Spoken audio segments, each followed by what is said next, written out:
Good morning students. आज हम sir हमारे अध्याय 3 को पार्ट 1 पार्ट में पढ़ चुके हैं, उसके आगे का अध्ययन करेंगे। पहले बताया है प्रस्तुत पाठ में कर्मवीर यानी परिश्रमी व्यक्ति की महानता को, परिश्रमी व्यक्ति के स्वभाव को, परिश्रमी व्यक्ति के काम करने के तरीके को बताया गया है। उसी कड़ी में आगे कवि कह रहे हैं कि जो गगन के फूल बातों से वृथा नहीं तोड़ते, अर्थात ये उन लोगों पे व्यंग्य किया गया है जो बातें तो बड़ी बड़ी करते हैं। क्या करते हैं?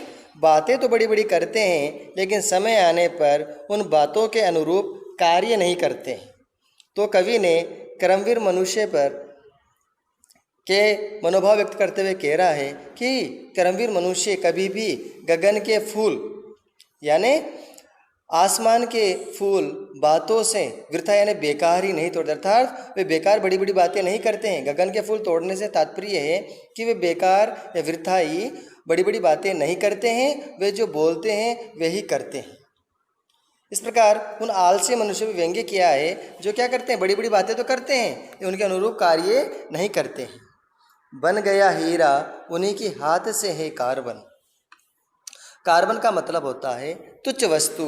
कोयला भी अगर परिश्रमी व्यक्ति ठान लेता है, परिश्रमी व्यक्ति मेहनत करता है, तो तुच्छ से तुच्छ वस्तु यानी कोयले को भी हीरे में बदल देता है। अच्छा, तुच्छ से तुच्छ वस्तु को भी मूल्यवान हीरे में बदल देता है। जिस प्रकार हीरा मूल्यवान होता है, उसकी चमक दूर से ही दिखाई देती है, वैसे ही जो कर्मवीर मनुष्य होते हैं, परिश्रमी मनुष्य होते हैं, वे हीरे की तरह चमकते हैं। और उनके सानिध्य में, उनकी संगति में अगर कोई तुच्छ से तुच्छ व्यक्ति भी आ जाता है, कोई खराब वस्तु भी आ जाती है, तो वह भी उससे परिश्रम करते हुए मेहनत से उसे हीरे में अर्थात मूल्यवान वस्तु में बदल देते हैं। कांच को करके दिखा देते हैं उज्ज्वल रत्न, अर्थात कांच को भी वह उज्ज्वल रत्न उज्ज्वल यानी स्वच्छ, रत्न यानी मूल्य वस्तु में बदल देते हैं। पर्वतों को काट कर सड़कें बना देते हैं। वे क्या कर देते हैं? अपने मेहनत और परिश्रम से बड़े से बड़े पर्वतों को काट कर भी सड़कें बना देते हैं, अर्थात सुगम बना देते हैं, रास्ते बना देते हैं। यहाँ पर्वतों से तात्पर्य है कि बड़ी सी बड़ी अगर मुसीबत भी उनके सामने आ जाए, बड़ी सी बड़ी परेशानी उनके काम के रुकावट डालने आ जाए, तो उस रुकावट से, उस परेशानी से घबराते नहीं हैं और उस पर्वत रूपी परेशानी को काटकर उसे दूर करते हुए उसके बीच से सड़कें बना देते हैं, अर्थात अपने कार्य को कर लेते हैं। लेकिन वे घबराते नहीं हैं, चाहे परिस्थिति कैसी भी हो।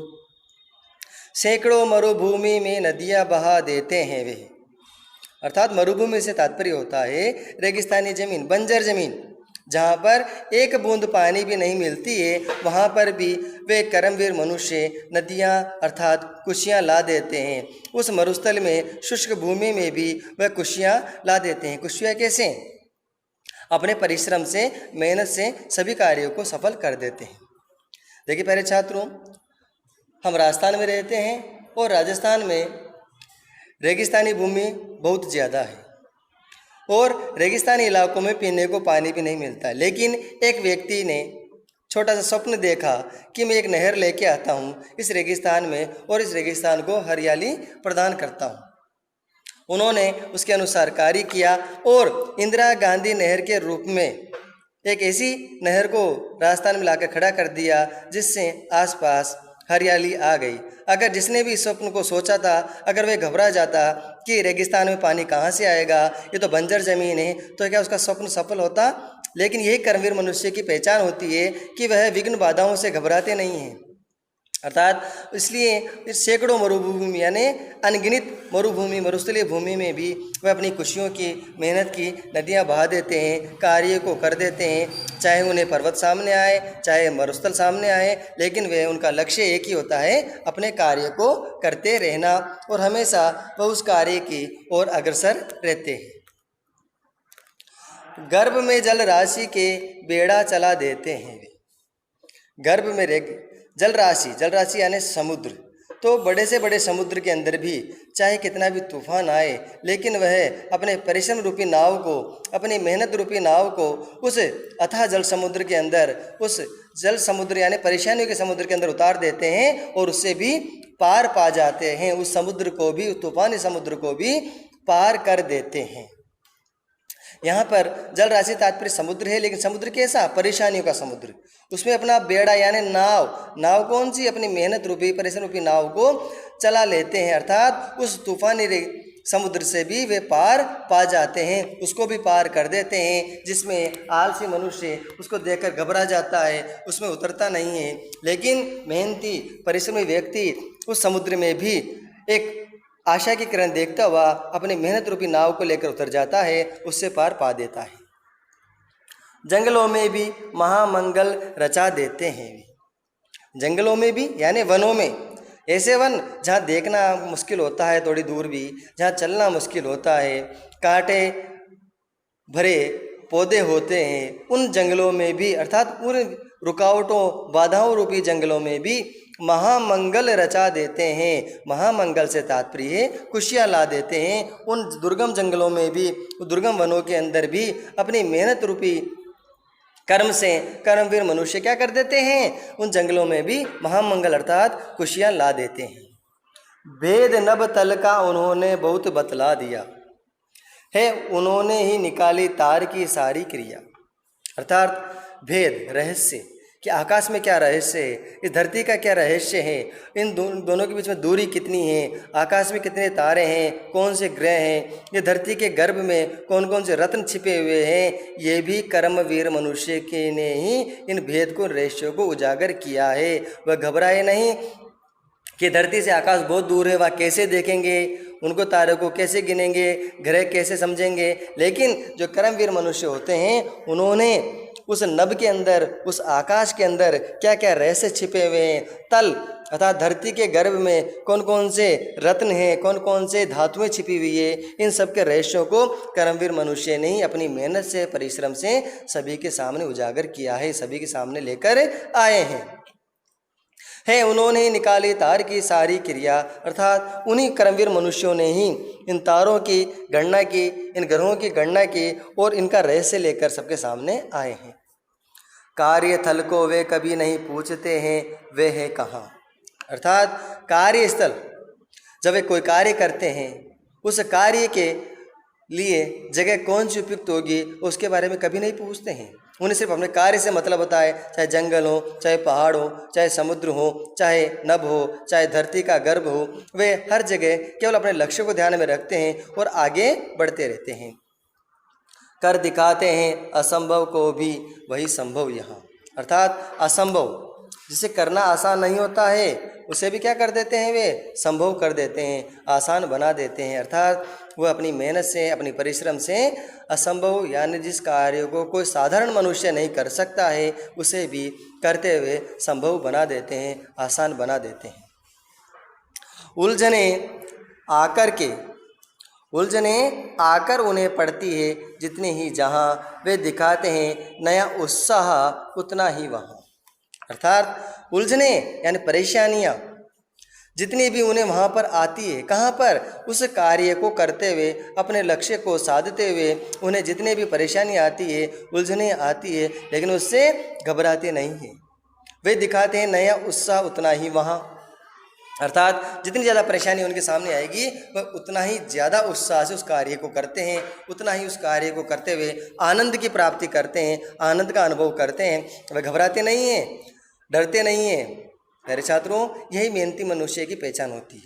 हमें भी जब कभी भी कोई परेशानी हो कार्य करते वक्त, जैसे मालूम पढ़ रहे हैं तो बहुत सी परेशानी हमें आती है, कभी क्या करते हैं, बहुत से बच्चे उन चीज़ों से घबरा जाते हैं, समझ में नहीं आ रहा, कैसे पढ़ूंगा, कितना हार्ड है, कितना कठिन है।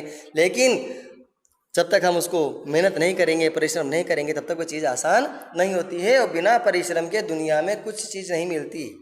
रामायण भी लिखा हुआ है, सकल पदार्थ है जग माही, कर्महीन नर पावत नाही। अर्थात सभी पदार्थ इस संसार में उपलब्ध हैं, लेकिन कर्महीन जो मनुष्य कर्म नहीं करता है उन पदार्थों को प्राप्त नहीं कर सकता है। इसलिए कहा गया है कि कर्मवीर मनुष्य के सामने जितनी ज़्यादा उलझनें आती है उतनी ही वह उत्साह दिखाता है, उतना ही प्रसन्न होता है और आगे बढ़ता रहता है, चाहे उसके सामने कितनी भी परेशानी हो। डाल देते हैं विरोधी सैकड़ों ही अड़चने, वे जगह से काम अपना ठीक करके ही टले।